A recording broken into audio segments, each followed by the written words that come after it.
Gloria a Dios, mi hermano, gloria a Dios, gloria a Dios. El fiel Dios, el que nunca cambia y cumple toda su palabra. Que el Espíritu de Dios nos dé esa disposición, ese ánimo también nosotros de vivir en su palabra, para que podamos ver su rostro en aquel día. Estamos, amados, en el tiempo del Instituto Bíblico Radial, que es de 8 a 10 de la mañana. Está con ustedes el pastor Raúl Peña para seguir tratando el tema de las materias de apologética y escatología. Todo lo que está aconteciendo en estos tiempos, mi hermano, son tiempos escatológicos que están escritos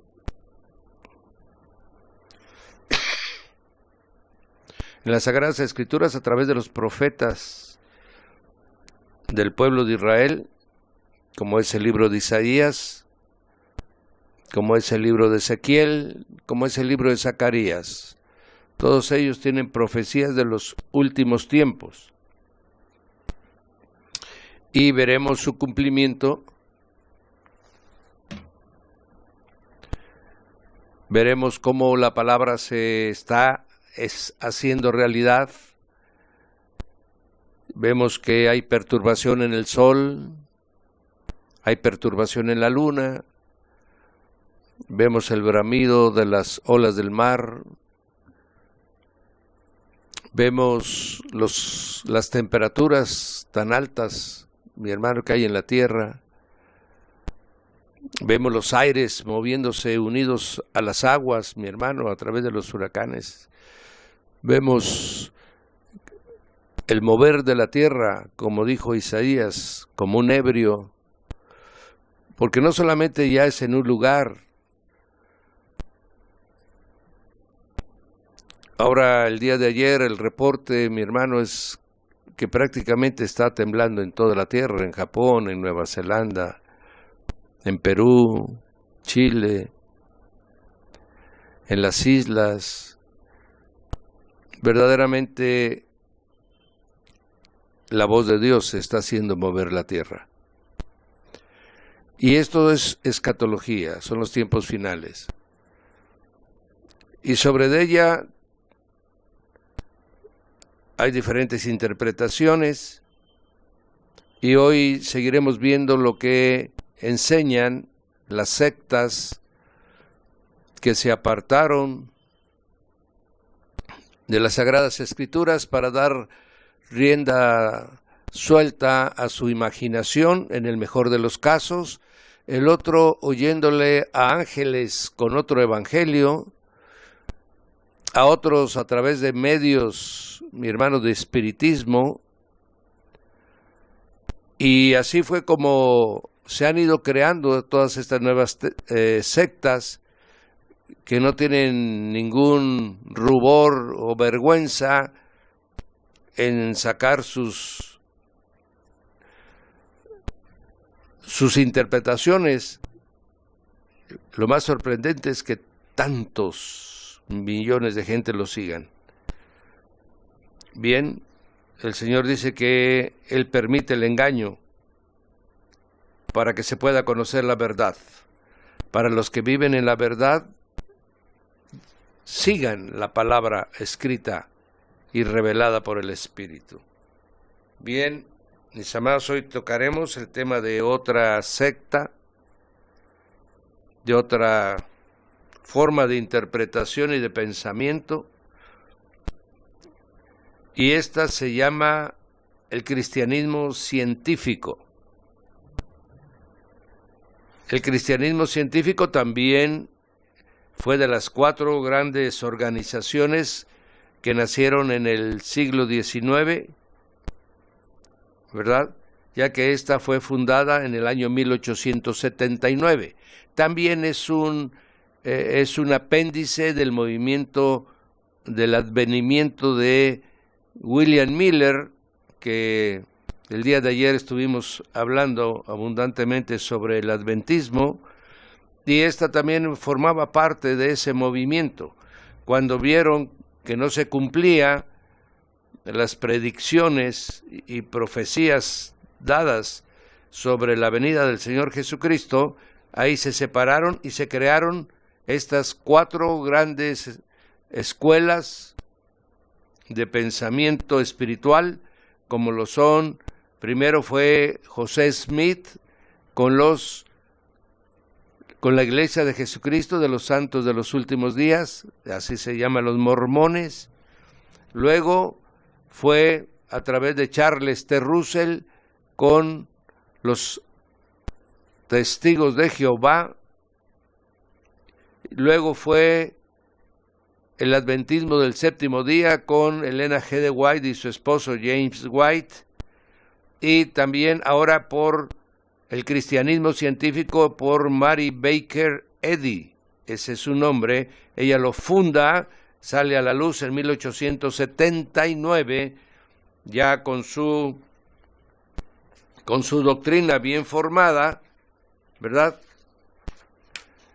Esta señora, la señora Mary Baker, que así la conocen en Estados Unidos principalmente, ella nace el 16 de julio de 1821. Si usted recuerda, Elena G. de White nace en 1827. José Smith nace en 1805 y en 1824, alrededor de esos años, nace también Charles T. Russell. De tal manera que todos ellos son de una generación, cosa curiosa, ¿verdad? Una generación en la que ellos empiezan ya a oír la teoría de la evolución de Darwin y otros avances científicos, y empiezan a tener hacen una revisión de los principios bíblicos que en ese tiempo se creían. Bien, la vida de la señora Mary Baker fue una vida en sus inicios que ella era acosada por una dolencia continua, permanente, que ella tenía en su columna, ¿verdad? Y en la parte de la espalda. Y durante muchos años sufrió ella esta pena, este dolor, hasta que tuvo la oportunidad de encontrarse con el doctor Quimby. El doctor Quimby, en 2 sesiones de hipnotismo, le quitó el dolor de la espalda. Empezó a tener una vida normal, y ella, impactada por lo que había visto, que considera ella un milagro, ¿verdad? Cosa que nosotros no podemos estar de acuerdo con ella, porque el hipnotismo, mi hermano, es ceder tu voluntad a otra persona para que ella haga contigo su voluntad. Entonces eso es antibíblico totalmente. Usted no le puede ceder su voluntad a nadie. Amén.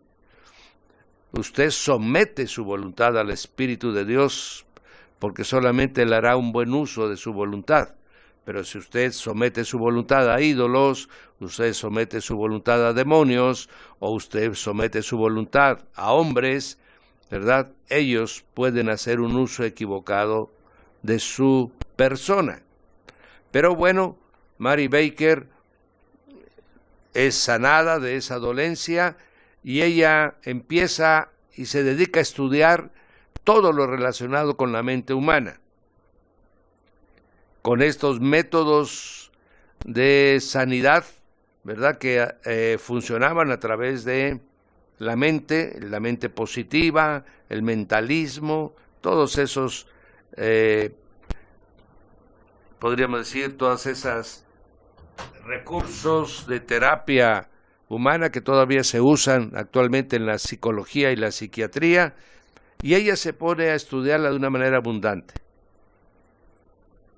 Y así, después de todos los conocimientos que ella va adquiriendo, revelaciones que ella va recibiendo de sí misma, y en el año de 1879 saca a la luz el cristianismo científico. De eso no tenemos verdaderamente grupos significativos en México, pero en Estados Unidos sí realmente es un movimiento reconocido, sobre todo porque difunden su doctrina y sus pensamientos a través de un diario que es muy famoso en Estados Unidos, que se llama el Christian Science Monitor, ¿verdad? Ellos tienen publicaciones continuas y con eso mantienen informado a sus adeptos y a los que quieren conocer de esta forma de interpretar la espiritualidad. Este movimiento sí cree en la Biblia, como supuestamente los otros tres que ya hemos tratado, pero, y es la misma circunstancia de las otras tres, para poder entender correctamente la Biblia, es necesario que leamos paralelamente a la Biblia el libro que escribió la señora Mary Baker. Lo mismo, para poder entender muy bien las Escrituras hay que leer los libros de Elena G. de White. Para entender bien la interpretación profética de la Biblia hay que leer los 6 volúmenes de Charles T. Russell, si no, no vamos a entender nunca la Biblia. Para poder entender la Biblia completa tenemos que leer el libro de Mormón, que es el que complementa todas las cosas. Lo curioso de todo esto es la misma línea de pensamiento en estos 4 movimientos que se originan en el mismo periodo de tiempo en los Estados Unidos, ¿verdad? Eso es lo que sorprende, cómo es que llegan a las mismas formas de pensamiento, a la misma estructura de organización, y que todavía hasta hoy se sigan multiplicando. Claro, una parte de su multiplicación es por su organización humana. La otra es porque le hablan mucho al intelecto del hombre, le hablan al alma del hombre que entiende muy bien las cosas, y la otra es la ayuda que le dan a sus seguidores, ¿verdad? Sobre todo capacitándolos universitariamente. La señora Mary Baker tiene una muy particularidad en la forma de entender algunas cosas de la Biblia. Por ejemplo, ella niega la divinidad de Cristo. Ella niega y separa a Cristo de Jesús. Dice que son 2 cosas diferentes. También niegan que la muerte de Jesús, que lo consideran un hombre, pueda salvar a la humanidad. Y realmente, si ella solamente lo considera un hombre, tendría razón, porque el Señor Jesús era el Espíritu Divino de Cristo en un cuerpo de hombre. Entonces era Dios y era hombre, y porque cuanto era Dios tenía el valor para poder pagar el pecado de toda la humanidad. Si Cristo solamente es un hombre, no puede pagar ni siquiera por sus propios pecados. Y esto es muy importante entenderlo, porque esa es la forma como ella lo interpreta. Al no darle a Jesús la condición de divinidad, pues obviamente se vuelve un hombre que no tiene, primero, nace con la naturaleza caída. Segundo, no tiene el valor, su sangre no tiene valor como para pagar por toda la humanidad. Y esto es lo que Mary Baker creía, y por eso negaba la redención de la cruz. También tenía otra forma muy peculiar de entender las cosas, en el sentido de, ella dice que lo único que existe es Dios, y todo en lo que Dios está. Que nuestro cuerpo realmente es una ilusión, que nuestro cuerpo es temporal, y por lo tanto realmente nuestro cuerpo no existe, sino simplemente tiene una manifestación temporal para poder anidar al hombre verdadero, que es el hombre espiritual. Ahí obviamente está haciendo una mezcla de conceptos.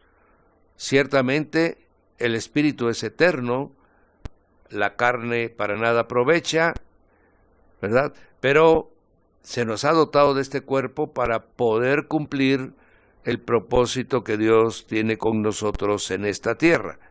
Después seremos despojados de este cuerpo, pero seremos dotados de otro cuerpo, ¿verdad? Sin embargo, el cristianismo científico dice que no, que nosotros somos espíritu nada más, y que todo lo que vemos, ¿verdad?, es una ilusión, no es real. Y aquí vemos la influencia del pensamiento hindú. En el pensamiento hindú dice que todo es ilusión, que todo es una fantasía creada por nuestros sentidos, que realmente lo que existe está dentro de nosotros. Y esto es lo que está expresando Mary Baker a través de su concepto de hombre espiritual. Ella niega totalmente la verdadera existencia de la materia, ¿verdad? Y aquí hay una interpretación equivocada, en el sentido, no existen eternamente. O sea, lo único que es eterno es Dios y su creación en cuanto a la creación de los espíritus. Eso es cierto. Pero también existe, por ejemplo, yo estoy en un escritorio, en una mesa de trabajo de cristal, y este cristal existe ahorita. No va a existir para siempre, pero ahorita existe, cuanto tiene manifestación en este momento. Entonces ellos niegan la realidad del mundo natural, pero dicen, pero donde hay amor, donde hay misericordia, en eso ahí está Dios. Y entonces hay una mezcla un poquito rara de lo que Dios es, porque en ocasiones dicen que está en las acciones de los hombres, a veces está en las palabras de los hombres, y entonces tal parece que también es un concepto muy parecido a lo que los hindús piensan de que Dios está en todas las cosas, y entonces ya eso es un concepto que se le llama panteísta. El concepto panteísta de Dios es el que dice todo es Dios porque todo fue creado por Dios. En el carro hay una porción de Dios porque hay sabiduría de Dios ahí, en la pluma, en el micrófono que yo estoy usando, Dios está. Ese es panteísmo, eso es lo que piensan los hindús, ¿verdad? Bien, para nosotros no, Dios está en el cielo de los cielos, el Señor Jesús en el trono, el Espíritu Santo sobre la tierra, y todo viene a la existencia por el poder de su palabra. Amén. Bien. Mary Baker dice, el hombre realmente no está constituido o sea, no es real.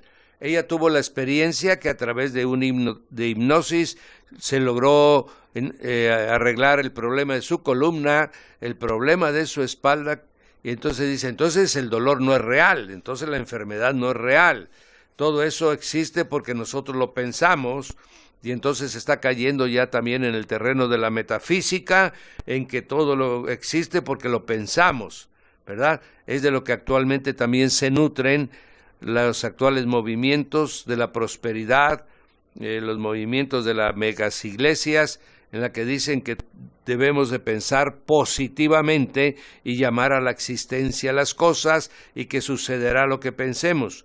Eso era lo que Mary Baker desde 1879 señalaba en sus enseñanzas, ¿verdad? Bien.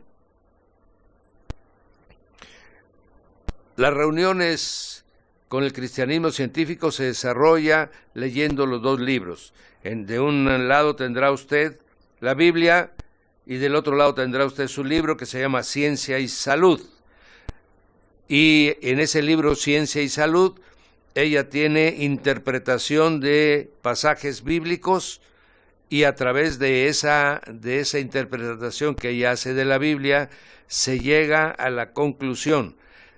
Mary Baker decía que la vida cristiana tiene como meta lo que el Señor Jesús hacía.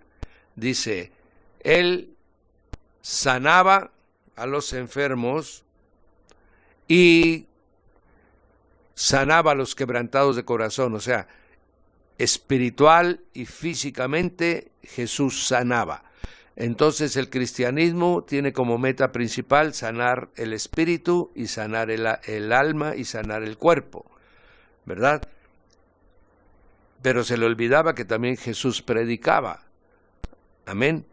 Y entonces ellos se dedican, el cristianismo científico se dedica a practicar la sanidad. Esa es su función fundamental de esta secta, ¿verdad? Siempre habrá en la sala de estudio un practicista, que así le llaman a las personas que ejercen el don de sanidad, por si alguna persona lo necesita, ellos entran en función inmediatamente, de tal manera que continuamente se ven, ¿verdad?, actos extraordinarios de sanidad, actos sorprendentes de corrección de conductas. Y bueno, esto en el nombre de Jesús sucede. Usted recordará cuando los discípulos le llegan al Señor y le dicen, alguien estaba en tu nombre echando fuera demonios, pero no anda con nosotros. El Señor le dice, el que no es contra mí, con nosotros está, dejadlo. Entonces todos los milagros que suceden en el nombre de Jesús, si le dan la gloria a Él, por amor a su nombre, Él cumple, mi hermano, la necesidad de las personas. Y el problema es cuando ya se empiezan a adjudicar los hombres la autoridad y el poder que le ha sido otorgados por el Espíritu de Dios. Obviamente, el cristianismo científico no se toma de la mano del Espíritu Santo, sino que todo es a través de estudios, a través del desarrollo de esa capacidad de la mente para poder obrar sobre la mente de otros. Como todos los fundadores de sectas, ella pretendió haber recibido una revelación sobre el principio divino de cómo ejercer la salud mental en forma científica, como estaba de moda en ese tiempo, mi hermano, el mover científico en todas las áreas. Entonces ella dice, yo recibí la revelación cómo de una manera científica podemos realizar las sanidades, ¿verdad? Y ciertamente hay escritos que narran cómo ella logró sanar de cáncer, de difteria, de muchas cosas. Hay constancia de que logró realizar sanidades sorprendentes. Y esto obviamente le dio la difusión a nivel nacional en los Estados Unidos y posteriormente se llevó esta forma de interpretación cristiana a otros países. Amén. Para la señora Eddy Baker, Dios es el omnisciente, el que todo lo ve. Para ella también, Él solamente obra en amor. Puede obrar sobre el alma, sobre el espíritu y sobre la mente de las personas. Ella muchas veces identificaba a los recursos con los que ella usaba como parte de la manifestación de Dios, lo cual generó una confusión al no tener clara la idea de el Dios que ellos adoraban. No es totalmente el Dios del cristianismo. No es el Padre de los hijos de Dios, sino es un Dios un poco mezclado con conceptos hindús. Para ella Jesucristo era un ser humano, igual, muy perfecto, muy sabio, muy obediente, pero un hombre. Ahí se hermana con la forma de pensamiento de los testigos de Jehová, ¿verdad? Se hermana con el pensamiento de los mormones. Era el que en esa época era la forma de pensar de los medios, podríamos decir, más estudiosos de las Escrituras en ese tiempo, de los cuales inclusive el adventismo en sus principios estuvo también infectado, ¿verdad? Para ella Cristo es diferente de Jesús. Cristo es la idea de Dios de hacernos el bien, y que esa idea divina es la que viene a la mente de los hombres para sanar las enfermedades, para erradicar el pecado. Aquí está confundiendo a Cristo con el Espíritu Santo. Por ello, cuando mencionan las dos partes, separan, dicen Jesús, el Cristo. Dicen, el Cristo vino la idea del cielo, entró en Jesús hombre y por eso sanaba, por eso perdonaba pecados. Entonces hay una mezcla de verdad con mentira o interpretación equivocada, cuando menos. Y así vamos viendo la particularidad de esta secta, que obviamente en nuestro país no ha tenido presencia, y por eso no la conocemos mucho, ¿verdad? Ella también dice que el mal ya no existe, que el mal es una creencia, que el mal es una ilusión. Como nosotros, los seres humanos, somos una ilusión, no somos una verdad, no somos algo que existe realmente, por lo tanto el mal tampoco existe. Y aquí es donde veremos que es la misma forma de pensar, bueno, no la misma, pero muy semejante, la forma de pensamiento de creciendo en gracia, que es la siguiente que veremos, la siguiente secta. Y entonces dice, ya Cristo, la idea de Dios que estuvo presente en Jesús, destruyó al pecado. Ya no hay más pecado, ya no hay más maldad, ¿verdad? Y de esta manera tenemos las formas de pensamientos de estos del cristianismo científico, amén, en la que dice que solamente Dios es real y todo lo demás que existe es una ilusión. Bien, esto es para que usted conozca los 4 movimientos más fuertes y que impactaron la vida de los Estados Unidos. No olvide usted que de Estados Unidos fue diríamos que fue el centro del rayo donde salió el evangelismo a la mayor parte del mundo. Y por eso es que tenemos tanto el mormonismo, los testigos de Jehová, los adventistas, los tenemos en nuestro país, estamos muy cerca de Estados Unidos, porque de ahí salieron todos los misioneros para los otros países. La única que no le interesó venir a México fue al cristianismo científico. Pero tenemos, ahora sí vuelvo a retomar, toda secta es formada por un hombre, una mujer o un grupo de hombres. Mantienen el control férreo de su grupo, solamente se aceptan las verdades que le fueron reveladas a los fundadores, los cuales escribieron libros para poder explicar la Biblia, y sin sus libros no se puede entender la Biblia. Inventaron nuevas doctrinas que sustituyeron la simpleza del Evangelio y que también no se encontrará la salvación si no se vive conforme a sus doctrinas, ¿verdad? Y de esta manera incorporaron la salvación adicional por obras. Todo esto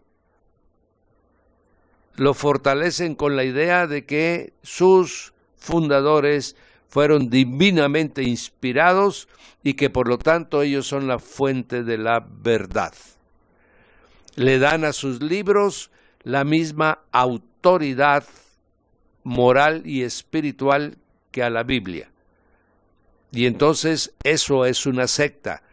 Por eso algunos se sorprenderán de que hayamos incluido dentro de las sectas al adventismo, pero prácticamente todas las características de una secta están presentes en ese movimiento religioso. Bien, ahora vamos a ver Creciendo en Gracia. ¿Por qué vamos a ver Creciendo en Gracia? Bueno, Creciendo en Gracia es una iglesia que nace originalmente en Colombia. Su fundador tiene una vida muy tormentosa.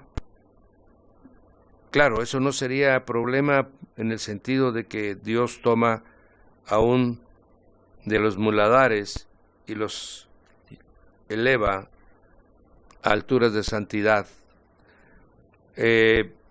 Pero Jesús Miranda, que es el fundador de Creciendo en Gracia, tiene una vida adolescente de rebelde, luego él se dedica y cae en el movimiento de las drogas de una manera muy abundante, hasta que en un día relata él de que tiene una revelación y recibe la revelación de que Cristo será manifestado nuevamente. En sus principios él dice que el Padre estaba en él, pero ya estaba en él, podríamos decir, como una semejanza de lo que el Espíritu Santo está en nosotros, y que él lo guiaba y que le dijo que debería de, que no le estaban dando a nuestro Señor Jesucristo la honra debida a su nombre, y que por lo tanto era necesario crear una nueva iglesia en la que lo exaltara. Y posteriormente él se manifestó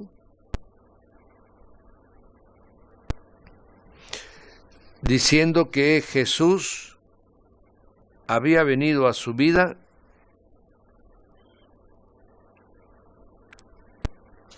y que él era y que se había encarnado en él. De tal manera que este personaje dice que era el mismo Jesús encarnado. Por eso él era la segunda venida de Jesús. Y así se empieza a promover, especialmente en Colombia, de una manera muy abierta. Le dan cobertura en los medios televisivos y él empieza a explicar la doctrina que le había sido revelada y él empieza a hablar como si fuera Jesús. Y entonces él revela uno de los fundamentos de su doctrina es de que el pecado no existe, que él llevó el pecado de todos los hombres a la cruz del Calvario y por lo tanto los hombres están perdonados de todos sus pecados. Que nada más se les recomienda tener una vida honesta, una vida ordenada, pero que ya hagan lo que hagan, el pecado que hagan ya fue pagado en la cruz del Calvario. Y de esta manera empezó a correr esta forma de pensamiento y obviamente empezó a tener muchos adeptos, ¿verdad? Que le digan a usted que usted puede hacer lo que quiera y que usted ya no peca porque ya su pecado está en la cruz del Calvario, pues obviamente empezó a tener mucha difusión y después, en un determinado tiempo, él ya tenía iglesias en Colombia y después se trasladó a Miami, donde hizo su central, y desde ahí empezó a dar instrucciones. Una de las instrucciones dijo, como yo soy Jesucristo encarnado, por lo tanto, Satanás está vencido y como muestra de que él no tiene autoridad y poder sobre nosotros, vamos a marcarnos todos con el 666. Y así todos sus seguidores se pusieron la marca del 666. Usted me dirá, oiga, esa es una locura. Bueno, todas las sectas tienen una gran porción de locura humana. Aquí, en la zona de Margaritas y en alguna zona de los Altos de Chiapas, existe en México el grupo más grande de seguidores de este personaje. Y usted puede encontrar a muchos indígenas, si usted quiere caminar al 5 de mayo, muchos de los que tienen ahí negocios de artesanías, tienen marcados en su brazo el 666, como una muestra de que ellos no tienen miedo del anticristo, porque ellos ya lo vencieron. Esta es una de las características, le estoy hablando de dos, pero el hecho de que él diga que es Jesucristo encarnado, mi hermano, era suficiente, o es suficiente. Él tiene unas interpretaciones muy particulares de la Biblia, sobre todo del área de Apocalipsis.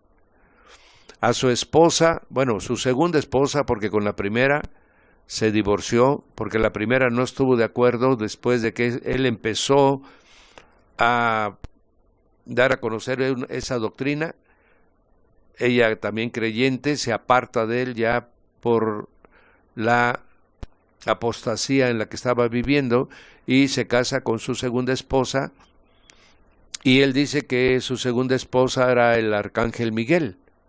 Él era Jesucristo y su segunda esposa el arcángel Miguel. Él ya murió hace unos años y murió de diabetes. Hágame usted favor, el Jesucristo encarnado muere de diabetes. Y entonces después de que pero cuando estaba él enfermo dijo que no se preocuparan, porque él iba a morir en este cuerpo de carne, pero iba a resucitar al tercer día con el cuerpo de gloria. Obviamente murió y nunca resucitó, pero entró en funciones su esposa, la segunda esposa, y dice, Jesús, mirad, encarnó en mí. Ahora yo soy Jesucristo encarnado. Tal como Él prometió, resucitó, nada más que resucitó en mí. Y ahora Jesucristo es mujer. Para este grupo, para esta iglesia, Jesucristo ahora es mujer. Y ella, claro, esto generó una división porque, por obvias razones, aún los mismos, lo que pasa es que se convirtió en una lucha de poder, quién se iba a quedar a cargo de esa secta, porque ya produce cantidades muy fuertes de dinero, y empezó una lucha entre quién se quedaba, y la salida de su esposa de esta manera pues generó una ruptura en esta organización. Y ahora usted oirá por todas partes, ¿verdad? Oyendo a su esposa ahora declarando las doctrinas que ellos sostenían al principio. Ahora el problema, ¿quién es el arcángel Gabriel? Si su mujer, que era el arcángel Gabriel, ahora es Jesucristo, y esa es la lucha que sus seguidores están viendo. Bueno, hasta ahorita no tengo el dato ya preciso o actualizado, si ya nombraron a alguno de sus colaboradores cercanos si ya le asignaron a él la condición de Arcángel Gabriel. Todo esto que a usted le parece locura, mi hermano, en todas las sectas que hemos hablado hay locuras. Sin embargo, hay gente que lo cree. Por ejemplo, si yo le dijera que dentro de una de las creencias adventistas está de que el Señor Jesús cuando venga va a agarrar todos los pecados de la humanidad, los va a poner sobre Satanás antes de lanzarlo al lago de fuego y va a mandar junto con Satanás a todos, a los pecados de toda la humanidad para desaparecer. Se sorprendería usted, ¿verdad? Pues esa es una de las creencias del adventismo. Si usted oyera hablar de los mormones diciendo de que usted, si tiene una vida perfecta, según las normas mormonas, usted va a resucitar en condición de Dios y que usted se le va a asignar una corte de esposas y que usted se va a ir a otro planeta donde con sus esposas celestiales usted va a poblar de hijos ese planeta. Parece una locura, ¿verdad? Pero es una de las centrales creencias de los mormones. Si usted oye a los testigos de Jehová diciéndole que los 144,000 de Apocalipsis le corresponden solamente a la organización de los testigos de Jehová y que ya se cumplió el número, ya se llenó el número, ya ninguno más, ya los 144,000 ya están asignados y son los únicos que van a vivir en el cielo con Jesús. ¿Verdad que parecen locuras? Sin embargo, la creen sus seguidores. ¿De dónde la sacaron? Pues de las revelaciones de ángeles que se les presentaron a los fundadores o de productos de su imaginación o de su alma, ¿verdad? O es revelación de su alma, ¿verdad? Entonces, ellos dicen, por ejemplo, nosotros ya no reprendemos a Satanás ya lo derrotamos. Amén. El príncipe de este mundo ya fue echado fuera, él ya no tiene nada que ver con el hombre. Por eso es que el pecado ya no existe en la tierra. Es una deducción natural de su forma de pensamiento.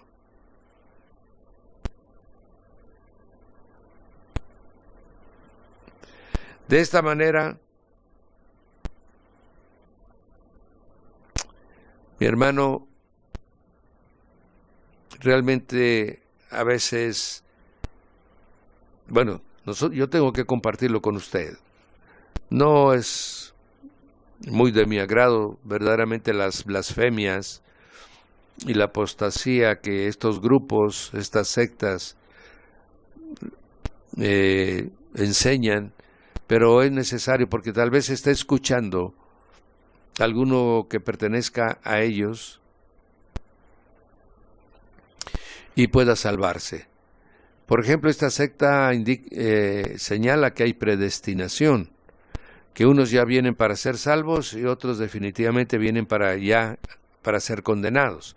Y esta es la interpretación de Calvino, de tal manera que las sectas toman de diferentes corrientes de pensamiento cristiana y hacen una mezcla.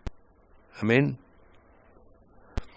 Y ellos dicen que la predestinación está desde el principio de Génesis, porque Abel era de los predestinados y Caín era de los ya enviados para condenación.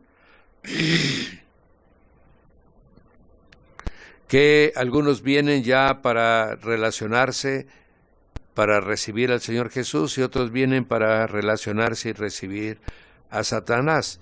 Y consecuentemente al lugar donde fue enviado Satanás, ahí serán enviados ellos. Tienen otras enseñanzas muy sofisticadas que realmente, por ejemplo, el Antiguo Testamento es historia, son narraciones que solamente nos sirven para entender cómo el pueblo de Israel vivió, la historia del pueblo de Israel, pero ya no debe ser tomado en cuenta para la iglesia, para la vida de la iglesia, ¿verdad? Esta es otra corriente que se llama la corriente de la substitución, la doctrina de la substitución, ¿verdad? Ahora, ellos mismos dicen, los evangelios no es la totalidad de la doctrina, sino que todavía sigue siendo revelado, ¿verdad? Son libros que debemos de consultar, pero no necesariamente forman parte de la gracia. La gracia empieza a través de los libros de Pablo, o sea, de Romanos en adelante. Ahí es donde se complementa la revelación. Bien, voy a detenerme ahí, mi hermano, para no continuar con esta porción. Realmente no hay nada de aprovechable en esa secta de Creciendo en Gracia. Tenemos también la secta de la Iglesia Universal del Reino de Dios. Esta es la que se conoce con el nombre más común de Pare de Sufrir, que aquí en Tuxtla Gutiérrez tenemos una iglesia, un edificio muy grande que practica esta secta. Esta es una secta verdaderamente muy peligrosa porque mezcla cristianismo con espiritismo, inclusive con hechicería y brujería.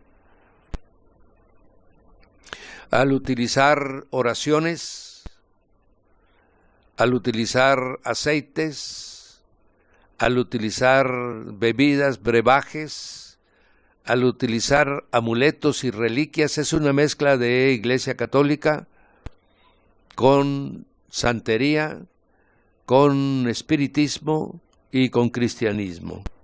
Es un cóctel.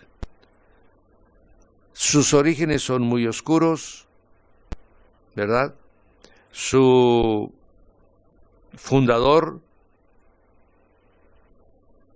Edir Macedo Becerra, brasileño, esta es una secta brasileña, él empieza como pastor evangélico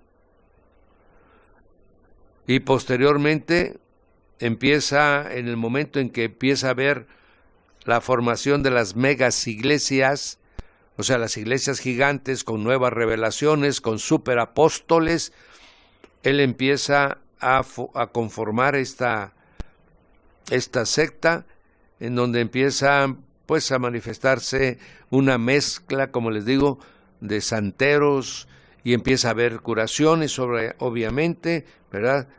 Curaciones, porque los demonios también hacen curaciones. Y empieza a difundirse en Brasil por la forma en que ellos se mueven, que son a través de, mi hermano, de obras espirituales, y algunas gentes empezaron a recibirse. La mayoría que llega ahí llega por sanidad, no llega por salvación, llega por sanidad. Y entonces lo que ellos hacen es venderles toda una estructura de pensamiento para que la gente reciba el milagro que va a buscar, que reciba la experiencia espiritual que anda buscando, ¿verdad? Y para eso ellos han fundado esta secta, ¿verdad? Y les dan lo que quieren recibir. Hay una habilidad muy extraordinaria en todos los lugares donde ellos generalmente compran teatros, compran cines viejos, y ahí establecen ellos sus congregaciones, ¿verdad? Y lo sorprendente de esta de esta secta es cómo ha logrado, tienen una mercadotecnia para enredar a las gentes y hacerles que entreguen dinero, porque es en un mismo culto puede haber 4 veces recolectan ofrendas, ¿verdad? La venta, ellos venden todo, venden agua del río Jordán, venden pedazos de la capa sagrada de tal lado, venden en fin, venden hasta astillas de una madera, de una cruz sagrada que trajeron de Jerusalén. Lo que a usted se le pueda ocurrir es el catolicismo mezclado con la santería y con conceptos cristianos. Y eso ha sido verdaderamente un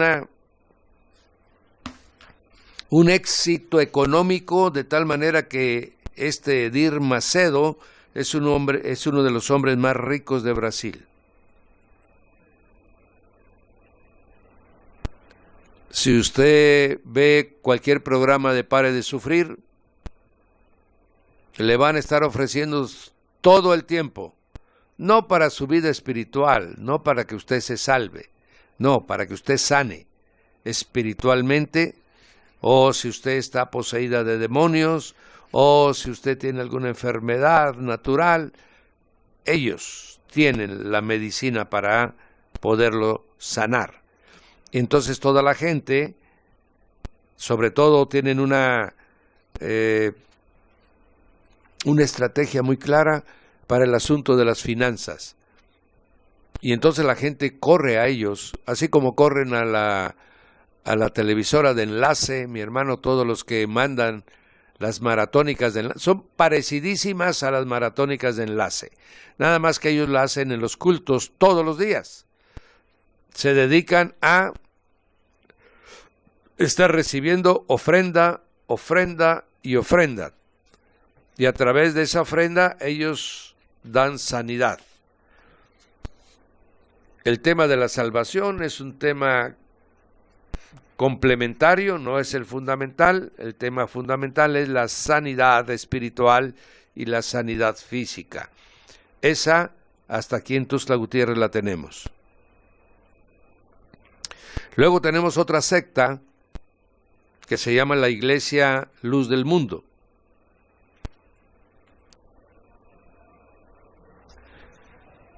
La iglesia generalmente conocida como Luz del Mundo, bueno, son las 9 de la mañana, hoy voy a hacer mis amados que me están escuchando, voy a hacer un breve descanso para que podamos separar la grabación en 2 porciones. Amén. Y regreso para que continuemos en la segunda parte del programa.